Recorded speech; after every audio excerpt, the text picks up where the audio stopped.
friends. Welcome to the Creative Impact Podcast. I'm your host, Rachel Caldwell, and I'm so happy you're here. Each episode, I take some time to chat with fellow artists about life, faith, and the impact of the arts. Dance is just a passport in my life. Like, it gets me into a community, but beyond that, it is about imparting the gift and the skill, but it's also more about just getting to know the person and speaking to their lives. So yeah, I slowly began to shed away like my ideals of I need to be in a company, I need to reach this like certain status, I need to have performed for this number of years, and then I'll be credible as a professional dancer. Happy Tuesday! We're just a few short days away from Thanksgiving break, and I don't know about you, but I'm looking forward to some intentional rest and time to recharge. Are you interested in supporting the show and getting extra content? Check out our Patreon community. You can learn more at creativeimpactpodcast.com/Patreon.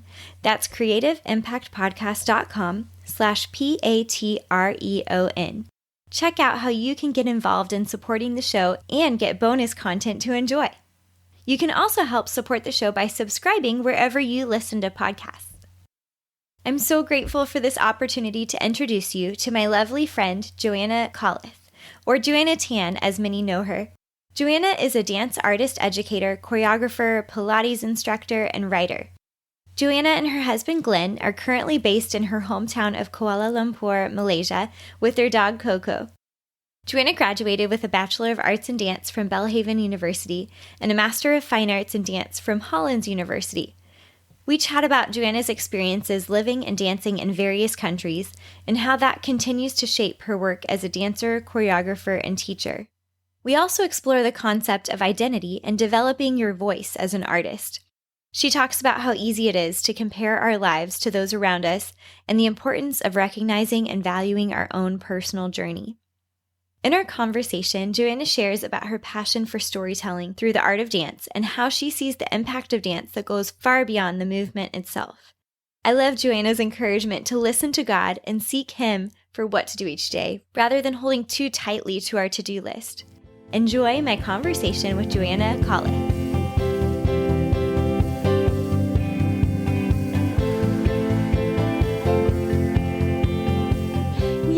I'm so excited to get to catch up and get to talk to you today, Joanna. So good to see your face across the globe. I know, you too. Yeah. So just to give our listeners a heads up, and I've already told Joanna this, but yeah, I have a little bit of a scratchy voice today. So I like the quote. Have you seen Emperor's New Groove? I have, but it's been a while. Yeah, it's been a while. And there's a scene towards the end where, what's her name? Yzma. She like turns into a cat. And she's like, my voice, is that my voice? And so I kind of feel like doing that today. That's a very good impression. Thank you. It's really easy to do right now because my voice is all like weird. But we had our first football game on Thursday night. And I think I was cheering a little too excitedly. So fun times. Well, yay. Well, I'm super excited to get to chat. And I would love it if you want to just kind of introduce yourself for the listeners and tell us a little bit about yourself. And then we'll kind of dive into your journey. Sure. Hi, everyone. My name is Joanna Koleth, or some people might remember me as Joanna Tan. Joanna Tan. Uh-huh. I'm a dance artist, educator. I choreograph sometimes. I teach Pilates, and I'm a writer. Married to Glenn, who is my husband, and we both live right now in Kuala Lumpur, Malaysia. Yeah. And we have a dog called Koko. Oh, so sweet. Super fun. So I was just thinking back to, like we were saying, it kind of feels like yesterday that we were together, but then so much has happened since then. Because I guess we first met at Belhaven back in like 2008 or something, 2008. Yeah, I came in the spring term, so 2009. But 2009, okay. You started in 2008. Yeah, that's right. Yeah, and it'll be fun to kind of hear about that journey and how you ended up there. And yeah, and then we both kind of were together. You went to AJM first though, right? And then I kind of followed along. Okay. Yeah. Yeah. That's so fun. But we'll definitely have to reminisce a little bit when we get to that. But do you want to share kind of about how you got into dance in the first place and sort of what that journey was like for you? Sure. So I grew up in Kuala Lumpur, where I'm currently staying. And my mom sent me to ballet classes at like a young age, pretty typical around that time for a lot of little girls to attend classical ballet classes. I was also doing a bunch of other things on the side, like swimming and gymnastics and piano and violin, that whole jazz. Nice. Yeah. But I don't know what it was, but I just kept going until, I was at the age of 12. That was when I realized I don't really know why I'm doing this. Like, I like dancing in my room, at church, for like events, and that whole process of like being with friends and learning choreography. And kind of the community around it and everything. Definitely. Yeah. But at that young age in a ballet class, I didn't feel the same way about having a community. It was very much about do this and do it the right way and listen, So I think at the age of 12, that was the point where I went, I'm just going to stop. I've been doing this for like 8 years and it doesn't make any sense to me. So fast forward to about the age of 16, 17, that was when, So You Think Can Dance was coming out for me, or 14, 15. And then I was exposed to the whole world of contemporary dance, of jazz. And because growing up in Malaysia, those forms were like, we didn't have many classes. Maybe a few, like 1 or 2 people in the city would have taken formal training. And it was because they had come back from the States where they had learned it. But it wasn't a very common thing at that time. Oh, that's interesting. I didn't realize that. Yeah, hip hop, jazz, tap, It's pretty much just like the classical form, like ballet. Yeah, it was just classical ballet or classical like Malaysian dance forms. And that's when I realized, oh my goodness, you can express yourself in a very deep way. And it doesn't always have to be about like the perfect technique. And when I was about 18, I had already started university and I was already majoring in psychology. And again, I met a crossroads in my life and I went, why am I doing this? It doesn't feel like this is what I'm supposed to be doing. So I took a break from college. And at that time, a woman named Cynthia Newland. Yes, a woman, yeah. Yes, a very important woman named Cynthia Newland. She came to Malaysia and she was teaching a workshop with the Christian Dance Fellowship Malaysia. And I went, we don't really have a lot of workshops coming through. So I thought I would sign up for it. And little did I know that would be a life-changing moment for me. Wow. It was a 2-day workshop. And by the end of it, Miss Newland was saying, why don't you consider doing dance as a career?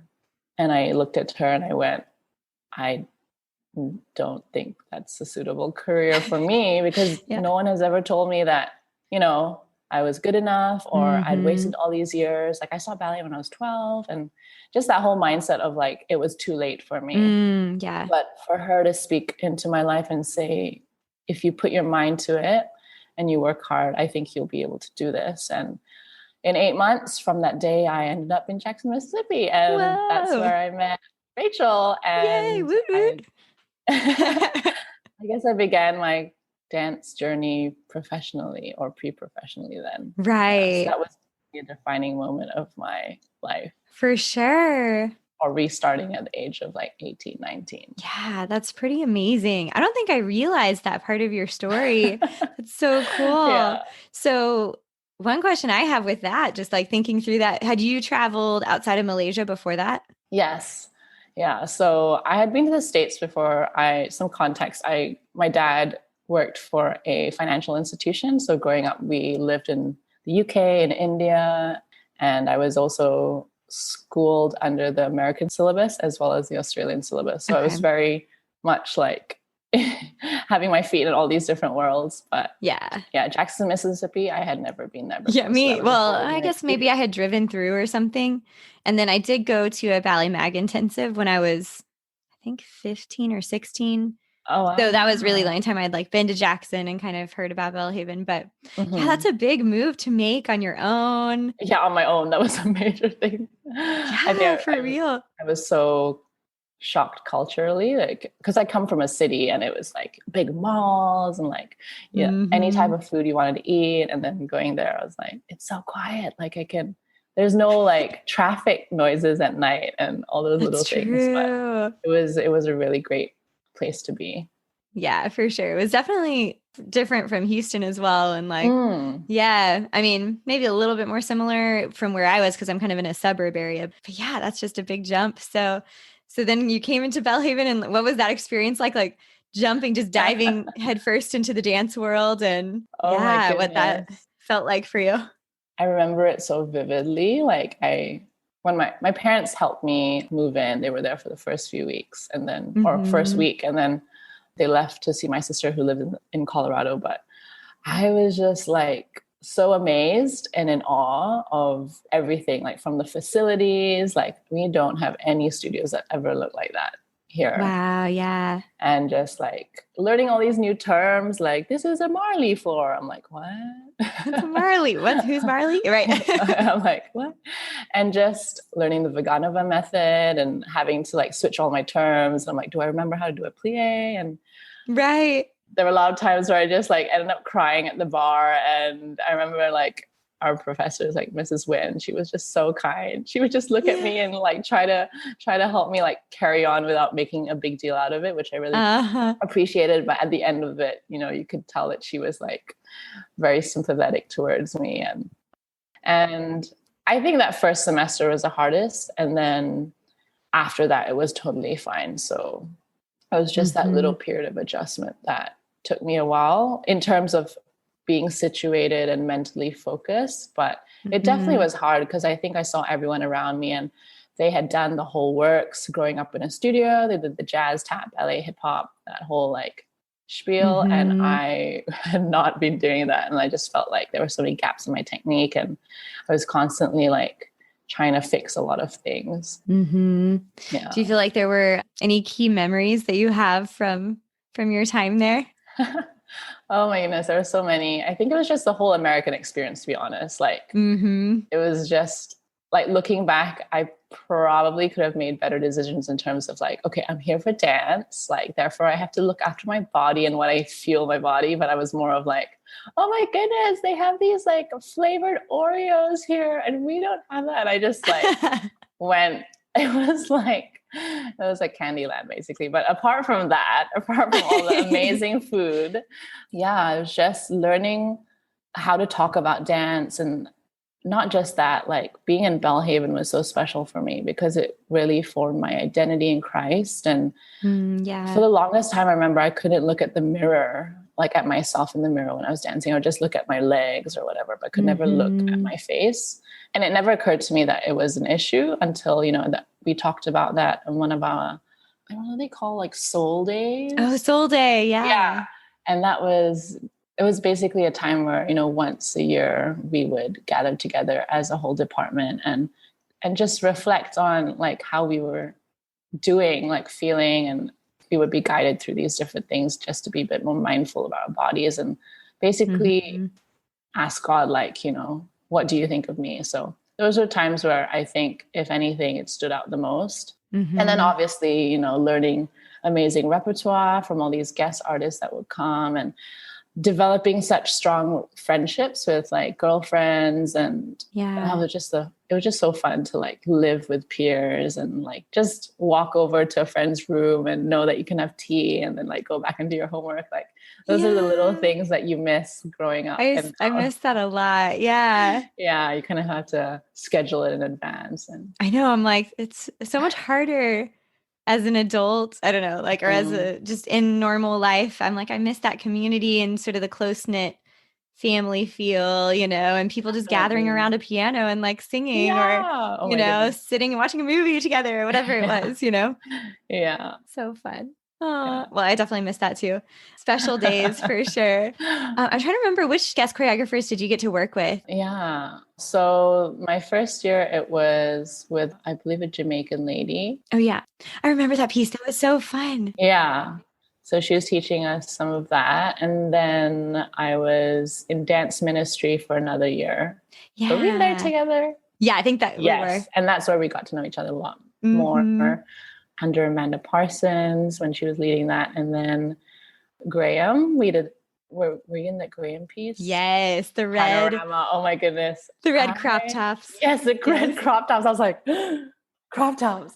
I You know. do this here? But it was very funny.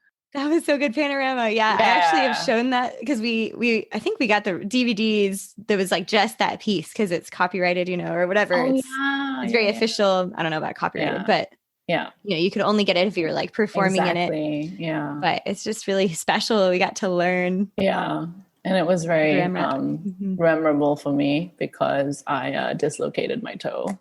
Oh, yeah. Do you remember that? I we have to do these that. like contraction oblique style like jumps, like cabriole type jumps. Yeah, cabriole type jumps where your legs are tucked into your chest and you're like running across stage. Like there's 30 of us, I believe. Yeah, it's pretty big. It's a really powerful piece. It kind of is like, I don't know. It had very like battle vibes almost or something. I still remember the music in my head. Yeah, the counting not so much. Yeah. Yeah. Oh yeah, there was like. Sorry, we're like demonstrating. Yeah, sorry. Okay.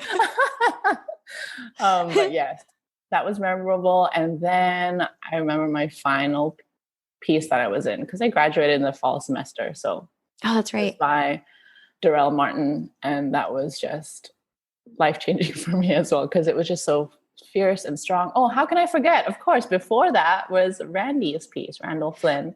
Came to set Unconfined on us. I'm like doing this. That's right. Yes. Yeah. It's muscle memory. Yeah, but I think those two pieces were very important in just my forming my artistry and just to realize that I could do something that was that powerful and and I had the confidence. I think that was what helped. Yeah, that's so cool. It's really fun thinking back too. So great. So then you went to AJM too after that, right? Yes. In Houston. So when did that transition happen? So I graduated in the fall of 2011. So right after that, I packed up everything. We drove across from Mississippi to Texas. And I basically started like right away in January.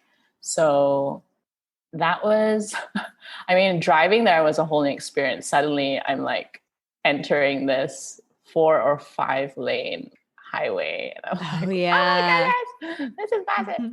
But apart from that, just, I really love being in Houston, just getting to know a lot more about different cultures, just different people of different backgrounds and beginning my teaching career as well. That's right. Yeah. Yeah.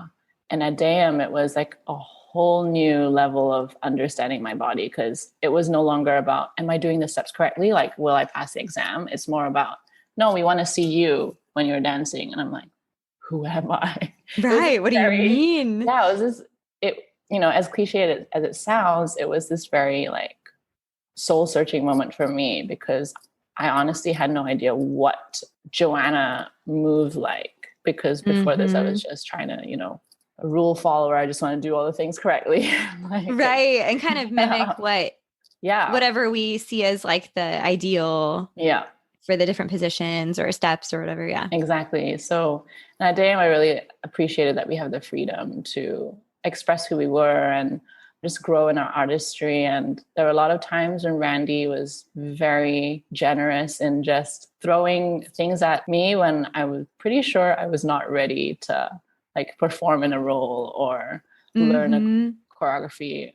And I just love being at the bar, in ballet class or in contemporary class with all these amazing artists around me and going, these are the people that inspire me. And I can't believe I get to dance with them every day. And I think I definitely took it for granted after a while, just going through the routines of like, oh, I have to wake up, I have to go to class, I have to like go to work and just like going through the motions. But looking back, it's such a special time that, like I can't get back. And I definitely appreciate all the experiences, like from performing different repertoire to like the outreaches, like those are so powerful for me to go to hospital visits or, when we went to old folks' homes, just to be with people and to see and understand that dance transcends barriers. And it's not all about, okay, we need to learn this, we need to like get it right, and we need to put on a great show.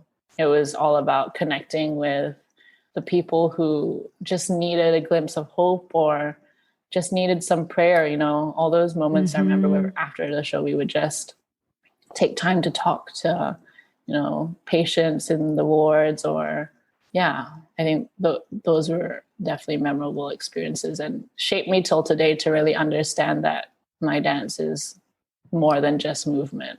Yeah, for sure. Yeah. Do you remember there was one time we went to, it was, like maybe a nursing home or something. And it was like an Alzheimer's unit, I want to say, or some sort of memory loss unit. And I just remember the lady, I think she was telling us, she was like, they won't remember that you were here and that you danced, but they're going to feel so happy the rest of the day. They may not even know why, but they'll just be so joyful. And I just thought that was so powerful. Yeah, that sense of like, what is the impact that we're having on the people and that connection that happens. And that stuck with me to today as well. Just, those moments, it's those little like tiny things that, like you said, it feels like, normally we're working towards like this big show or in the dance world, it tends to be all about the performance aspect, but right.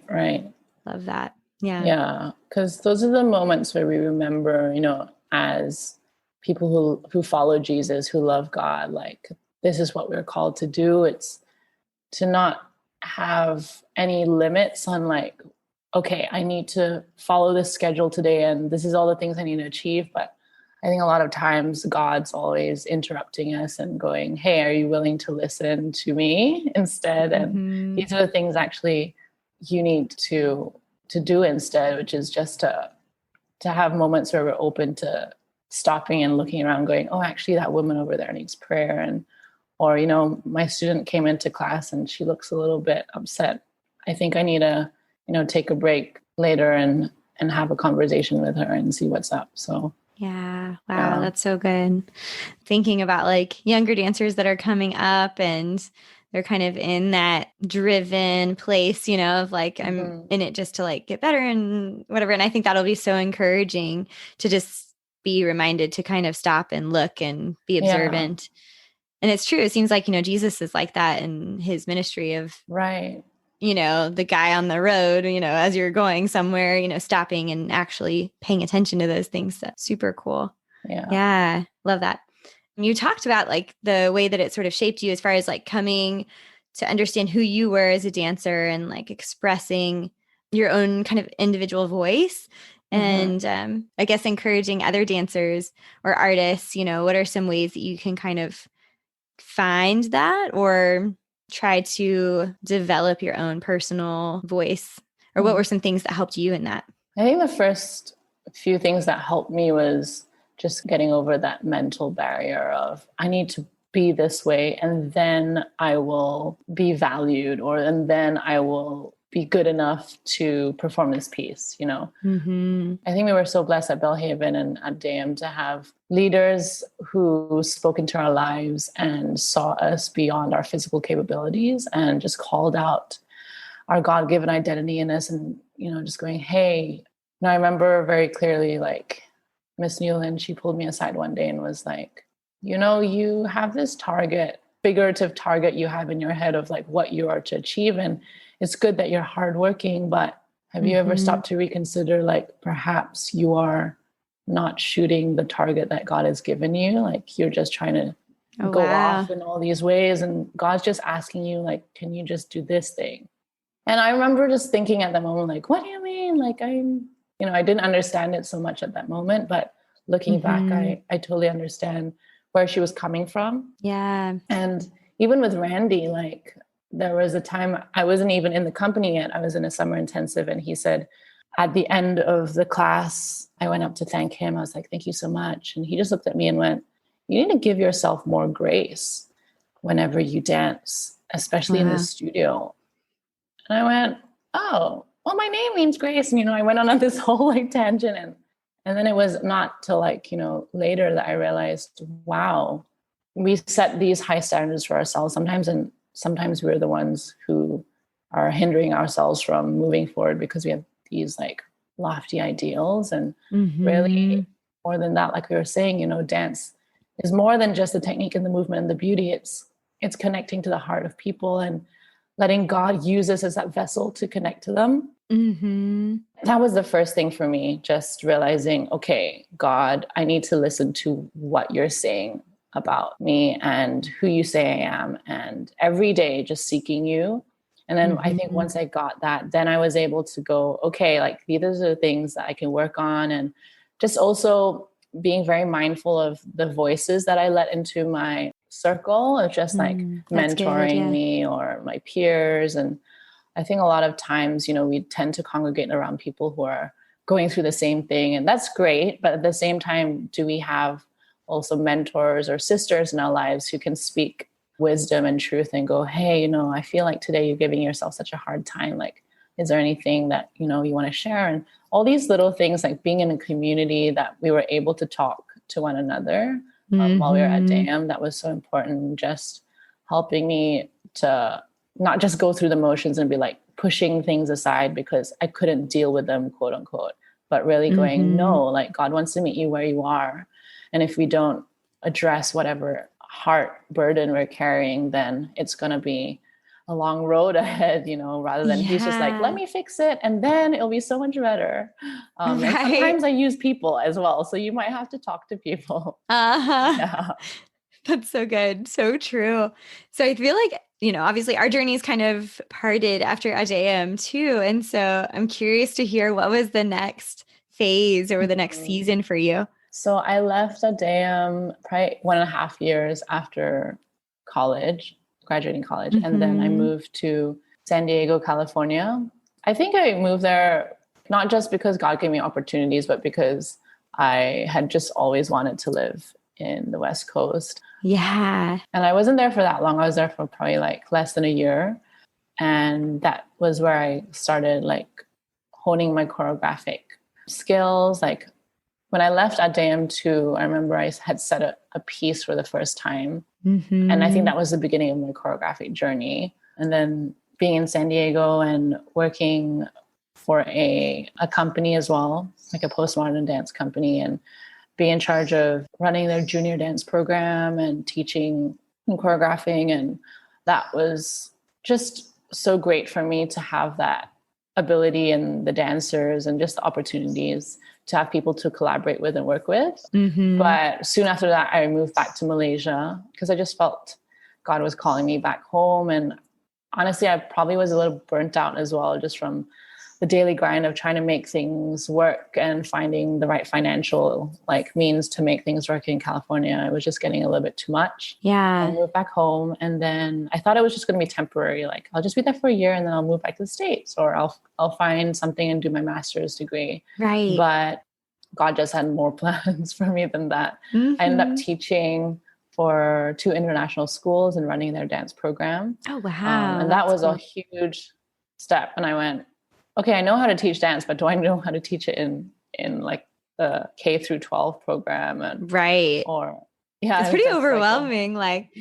Just when you really think about okay, am I teaching them what they need, to grow? And it's more in that developmental stage for sure.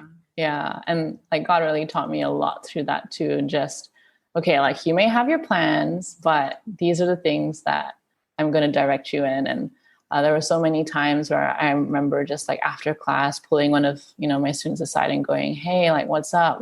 Something's wrong today. Talk to me. And I think those are the moments that really helped me to see dance is just a passport in my life. It gets me into a community, but beyond that, it is about imparting the gift and the skill, but it's also more about just getting to know the person and speaking to their lives. So yeah, I slowly began to shed away my ideals of I need to be in a company, I need to reach this certain status, I need to have performed for this number of years, and then I'll be credible as a professional dancer. Right. That's so true though, that we get that in our minds, a certain level, or like you said, a certain status or a certain amount of experience. I definitely can relate to that. Yeah. And I think it is a daily thing. There are moments and days where I'm scrolling through Instagram or Facebook and looking back on past friends and seeing what they're up to. And I might be going, oh, am I really doing what I'm supposed to be doing? Can I even call myself a dancer? And I think those are the moments where I have to like snap out of it and go like, okay, that's not God talking to me right now. It's clearly just lies that are feeding into my mind. And I need to like stay on the path, on the journey that God has created me for, and not look to my left or right and compare my race to other people. And yeah, that's definitely a journey in itself, I think. But yeah, that's so difficult some days, And sometimes I think we're like we feel content in that. And then some days you're right. There's like the voices, and yeah, it reminds me of what you were saying about how it's important what voices we let in too. Yeah, that's super, super good. Yeah. And then teaching while trying to also find like project-based things on the side outside of my classroom schedule, whether it's during the summer break and collaborating and finding opportunities around this area. So sometimes I would fly to Australia because it's pretty close by for us. Yeah. Just to like collaborate with some people over there and projects. And then we have a good relationship with Japan and their Department of Culture and Arts. And they tend to have a lot of collaborations back and forth between Malaysians and Japanese dancers. So I got to be a part of a production as well while being back here in Malaysia. So there are a lot of things that God like put in my path, which I felt probably like I would never have known about. Like I just thought going home meant leaving my career behind, because that was what a lot of people told me. They went, I can't believe you're leaving the States. Like everyone wants to go there. It's the American dream, like, and you're giving it up. Like that just seems like, whatever, unwise. Yeah, they were just like their opinion, right? Yeah. But I just knew very clearly that because God had spoken a very clear word, I think I was able to hold on to that truth and go, no, there's something bigger than just my perspective of what dance is supposed to look like in a career field.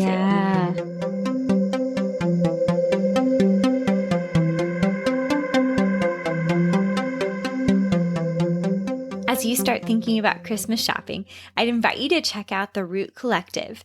The Root Collective is a company that partners with artisans in Guatemala to create beautiful handcrafted shoes, bags, and more.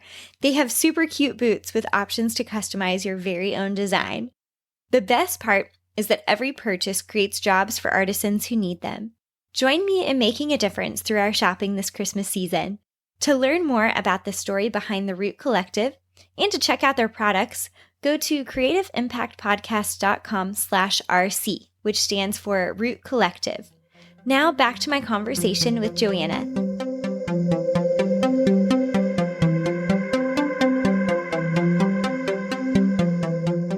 So when you were doing project-based work and kind of like teaching full-time and also project-based stuff, what were some of the main challenges that you faced in that season?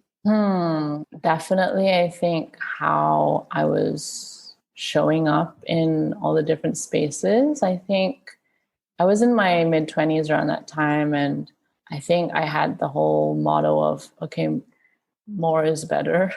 Oh, yeah. I was just like, I need to do everything. I need to be the performer. I need to be the choreographer. I need to be the teacher. And like, if I don't check all these 3 boxes, like, am I really? Right. I don't know if I was very conscious about how much work I was doing or how busy I was until I probably had to end up in hospital. Not for like busyness, but I realized I had endometriosis at that time. I think it was just realizing like there was a lot going on my plate, and I probably could have slowed down a bit more and learned how to say no. And that kind of probably forced you to slow down. So then you're like, whoa, how much I'm doing. Yeah. Reevaluating, like, again, who am I listening to? Like, am I just listening to myself and my ideals, or am I letting God move? And that was a very humbling experience for me, just going, okay, I think I have to let this go. Yeah. So makes sense for sure. And then when did you get married in the timeline of all of this? Yeah. So I got married in 2017 and in April. So right after I left my job, because I was teaching for an American international school. So I could only teach the fall semester.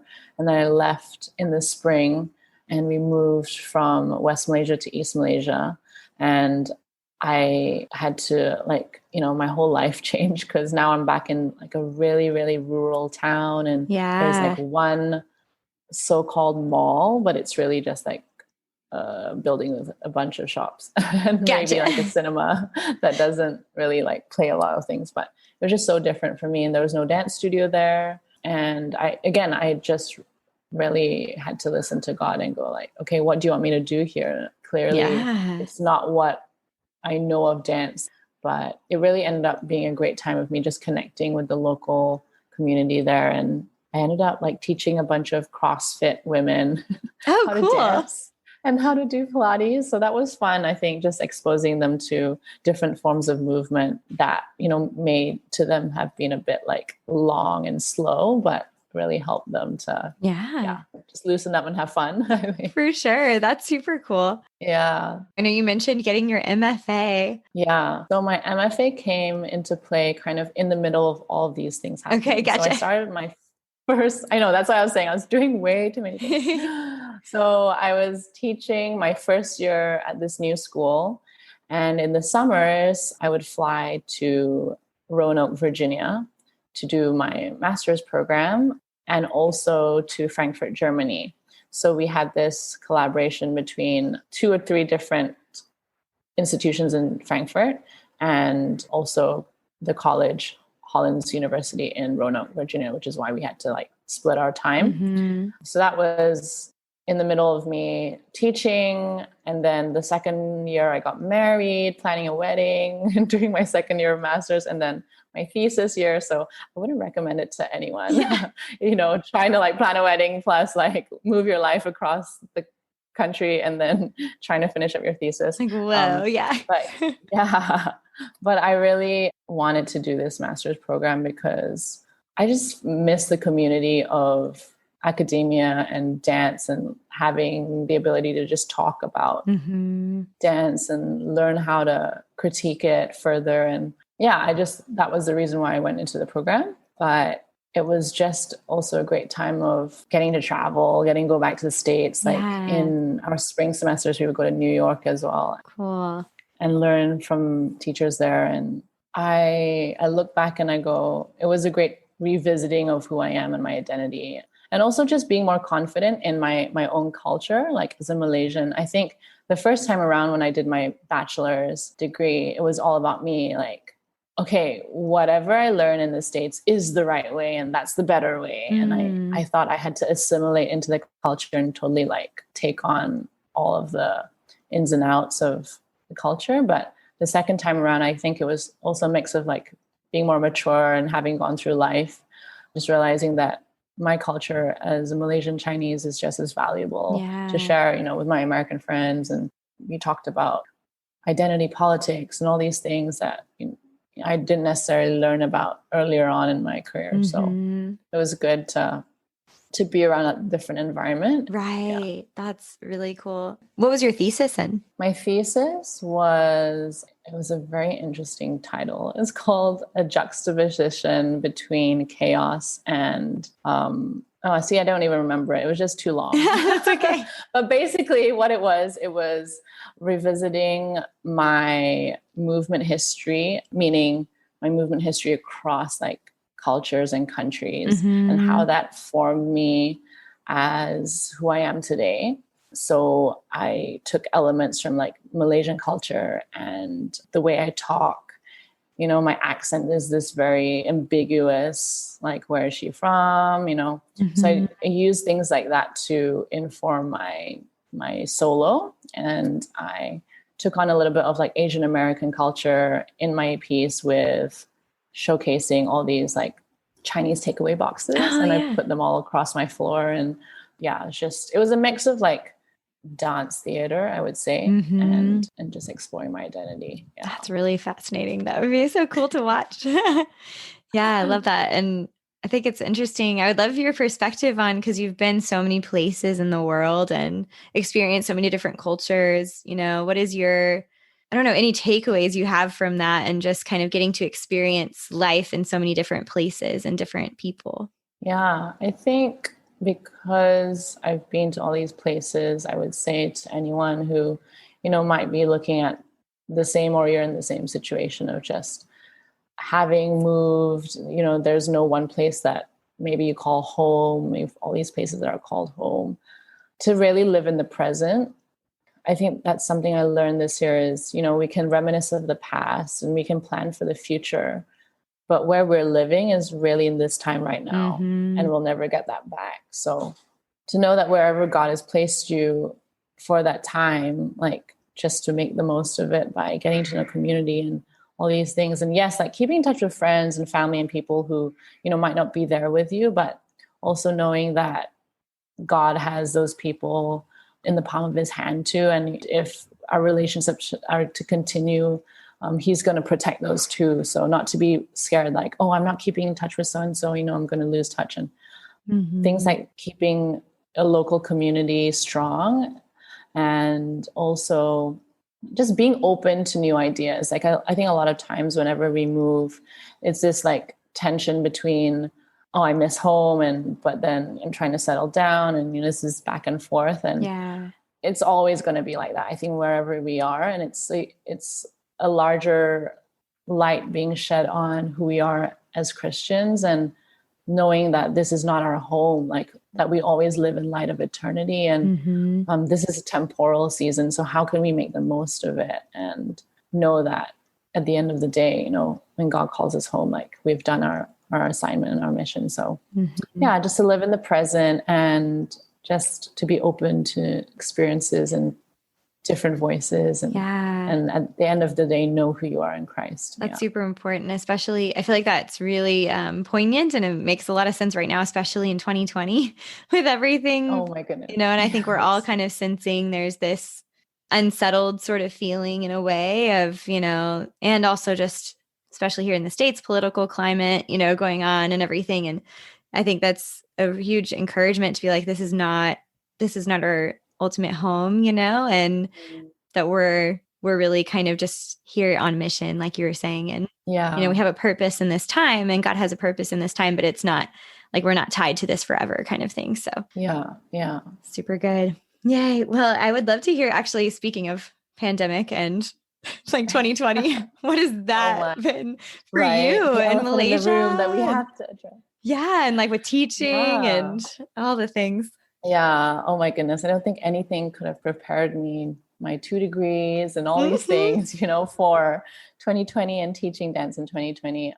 It's been challenging. I think we moved back. So we were in East Malaysia for 3 years, and then we just moved back in February, which was like right before a month right before it hit for us in Malaysia. So in mid-March, we went into our first lockdown. Okay. So moving back, and it was really the grace of God that we were able to unpack and everything and move into our home before, the pandemic hit. That's so true.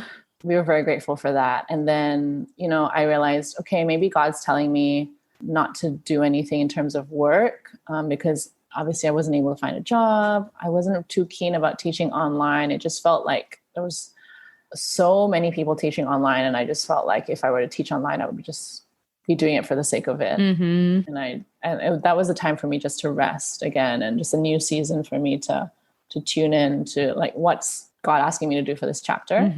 But in July, we opened up again for in-person studio classes. So I went back to teaching in a studio, but I was still teaching online. So I would teach live students while it was also streamed online to students who didn't want to come to the studio. That makes sense. So that was a whole nother ball game. It is another level, because you're kind of trying to you're trying to be there for both groups. I totally have felt that too. And it's like this juggling, and you kind of don't feel like quite there. I mean, it helps when if there's someone that can kind of manage the online part, but that's tough. But if you have to do the tech and can you hear me? Wave your hands. Are you still there? Are you frozen? I think it's taught us a whole level of empathy, I think, in a way. Yes. And really we can only plan so much, and then whatever happens, the show must go on. So I think that's been a whole lesson in itself. Just, I'm such a planner. I want to do the best, and but sometimes the best is what happens, not what I planned, just my perfectionism has to go by the side. But yeah, I think I'm still teaching online. So we went into like phase 2 sort of this like semi lockdown. So teaching online, I think there'll always be things I can improve on, and just like, yeah, for me too. relying on the grace of God. Yes. To be like, I hope everyone gets all the information they need. Exactly. Yeah. I think my like phrase this year has been like open hands, kind of holding everything with open hands and just knowing, God has a purpose in it and not being too tied to like one date or thing. Like, could get pushed back and that's okay. And yeah, it's been challenging, but yeah. That's so good. Yeah. I needed to hear that too. Open hands. Yeah. Yeah. Like,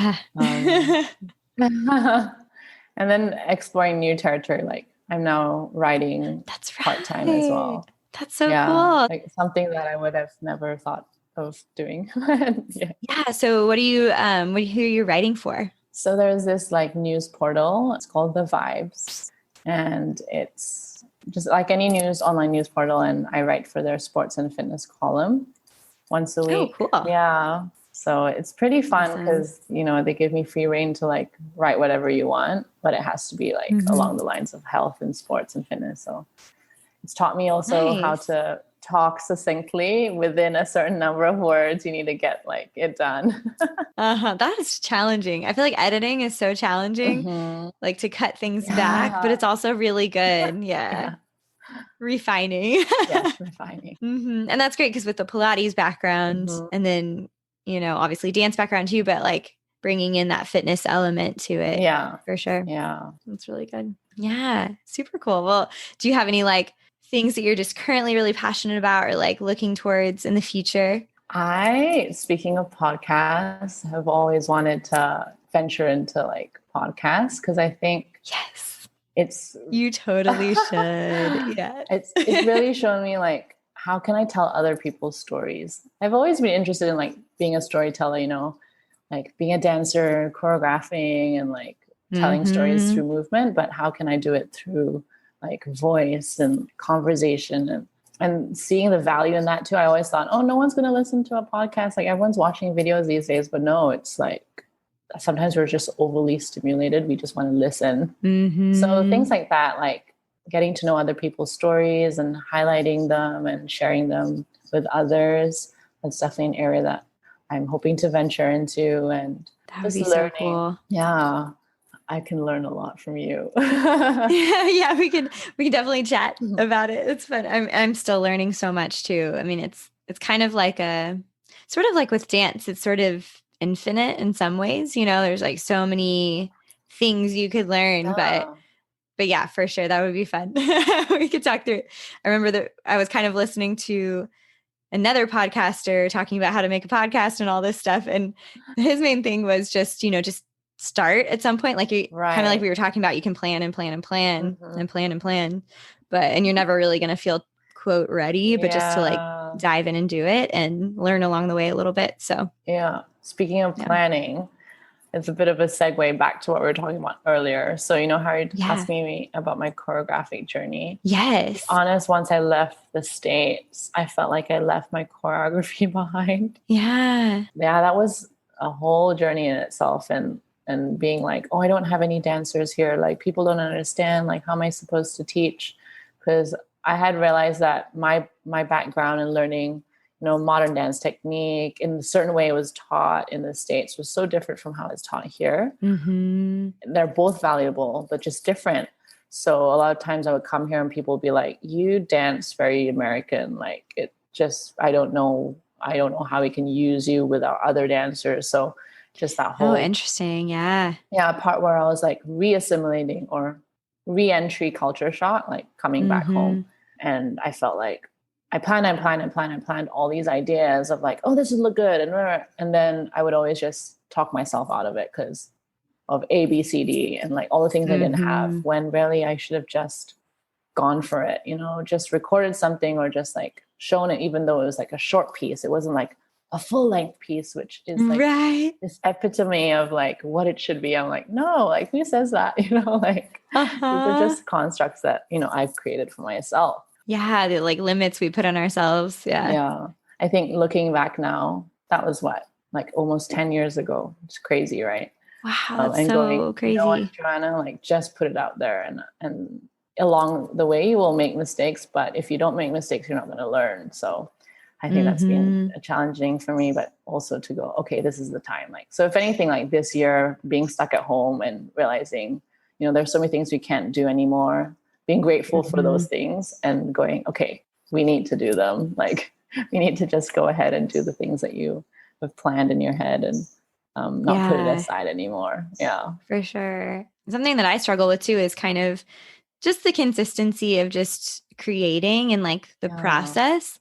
You know, I especially choreography as well. I just, unless I have a specific purpose, like for the dance team or something, that I'm like, oh yeah, I'm creating something. But otherwise, but just to move to continue like developing those ideas and things like that. I haven't really been doing that, but I feel like it would be really beneficial, you know, if nothing else, just to have kind of almost like communion with God in a sense. Like, I think that would be really cool. And actually that's encouraging me to do that too, what you were saying. So I appreciate that.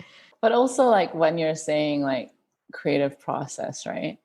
I think something I've learned throughout the years as well after graduating from Belhaven is my creative process is going to look different in every season. Meaning, so true. you know, like what you're doing right now with your podcast, like that is a creative process in itself. And it influences your movement work too. So just because we're talking about something doesn't mean it's not tied to what you're going to be doing. So I've really seen the value in like everything influences everything else, and it's all valuable, and it's not a waste of time.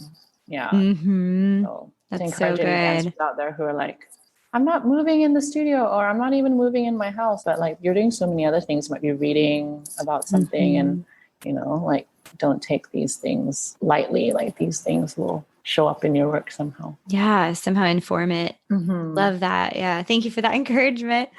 Super good.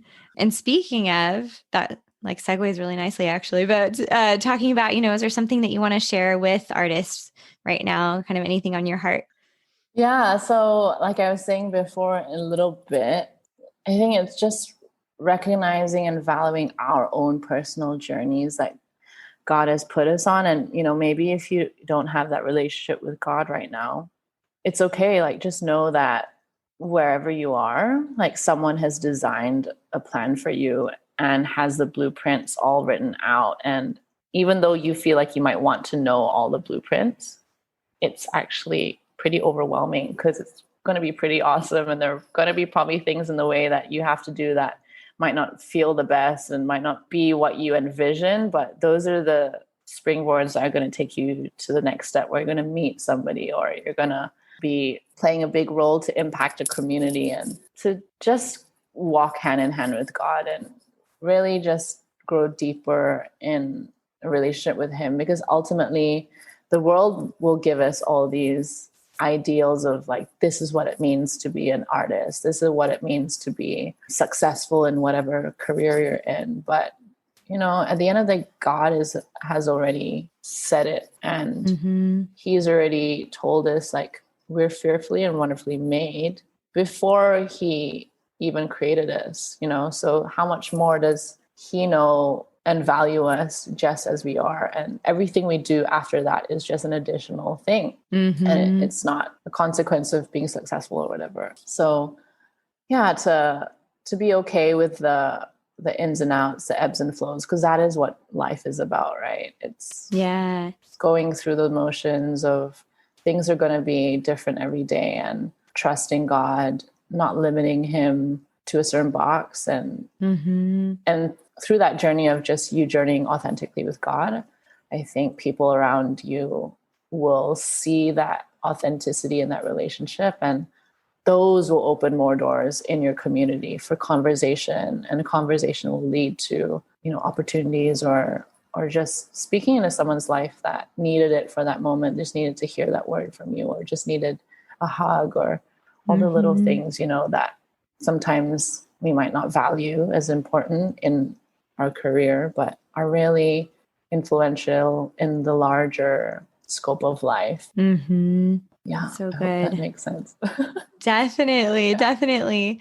Yeah, no, that's so good. Thank you for for just speaking into our hearts and for everybody that's listening. I mean, I think that's going to, regardless of what season people are in, just recognizing that that's okay, that it's, it is a journey and that the ebbs and flows come and go, and just walking with God through those things. I think that's super beautiful for sure. And I like to ask everyone, what is one of your favorite things right now? This is sort of on hold, but I really enjoyed learning more about like embroidery. Ooh, yeah. Yeah, like I used to cross stitch, but then I thought, oh, that's so old fashioned. And like I didn't see anyone else doing it. But needless to say, I did not know that there's a whole community of like embroidery and like learning these different stitches and like a different way of like creating art. Because I'm not someone who paints or draws like it doesn't come to me very easily. It takes me a very long time if I were to like draw something. So yeah, embroidery has been really fun, and just the whole like ritual of like, threading a needle, and it's very like cathartic. Is that the word? Yeah. It's very just like calming, and you just follow the pattern. Yeah, I just sound like, yeah. But yeah, and then realizing like, oh, after a while you created something visually. That is so nice. Yeah. That's probably really fulfilling. I really need to get back into it. I've kind of put it on hold now that, studios were opened again for a bit, but yeah, I should start doing that again. There's something about just physically working on something that you can see the impact of it, like gardening or something where it's like you see the product really quickly. Or not even quickly, but at some point. Plants as well. I've started to appreciate caring for plants. That sounds terrible, but I was like, I think when you realize like, okay, how plants respond to like water and sunlight, and they're so sensitive, like, yeah. And then caring for them well, and then seeing them bloom, and yeah, it's very pretty. I like it. Yeah, for sure. I have a dream of one day having a rose garden. Oh yeah. Or a flower garden in general, but I love roses. So I think that would be really fun. So are you guys on similar seasons as us? I don't even know.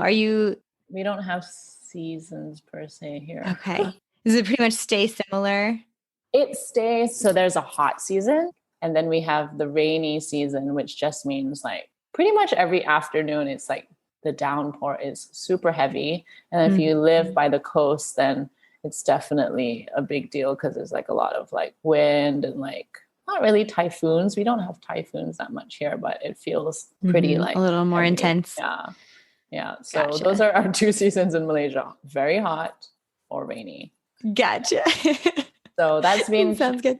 I think for me, like in a way, I can't rely on my environment to dictate like me moving through my day. So sometimes, for the sake of planning, I do like split my year into quarters just so I feel like, okay, there's a season where I can slow down. Because I think that's what I miss about being in the States is just the seasons as well. Like they influence and they help us reflect on like, okay, what do we do for this season? Like, when it's like the winter months or like going into winter, you kind of slow down, like everyone reflects more on like, okay, let's have like family dinners and like, That's so true. It kind of gets a little more reflective and nostalgic. And when this airs, it'll probably be right before Thanksgiving for us. That's really fun. Yeah. Did you enjoy getting to do Thanksgiving in the States? Oh my goodness. I loved it. Yeah. I was just so overwhelmed with love. Like I went back to, I think 1 year, it's like a friend's house, Cassie's house. Oh, Cassie. Yeah. She was on episode 2. That's right. Yeah. And just learning about like her family's culture of how they do Thanksgiving. And then the following year, like with friends, like Friendsgiving. Yes. Things like that. And just missing the whole community aspect of like everyone comes together and reflects on the year and, sometimes going around the table and just sharing like what you're grateful for and making space to do that. Like there's actually a time where everyone comes together and does that. I think that's so important. Like over here, obviously we don't have that same tradition, but I've adopted that. And, we have friends over around November and we just come together and we reflect. And that's so important. That's so cool. Missing all the, green bean casserole. Corn casserole, cornbread. Stuffing. Pumpkin pie, all the things. Yay. Well, this has been so much fun. And I really just want to keep going and going. I know. But if anyone wants to learn more about what you're up to or getting in touch with you, what's the best way to do that? The best way to do that is by Instagram. So I'm Joanna Koleth. And if you want to know more, I also have a website that I update like writing and blog posts, and that's www.joannakoleth.com. Awesome. Well, thank you so much, Joanna. This has been such a gift, and especially in this season to get to see you and reconnect, and just so excited and proud of like everything that you've been doing. And I love hearing kind of just your heart, and thank you for touching our hearts today too by your journey and the words that you shared today. So I really appreciate that. I have been so blessed by you, Rachel. Thank you so much for having me.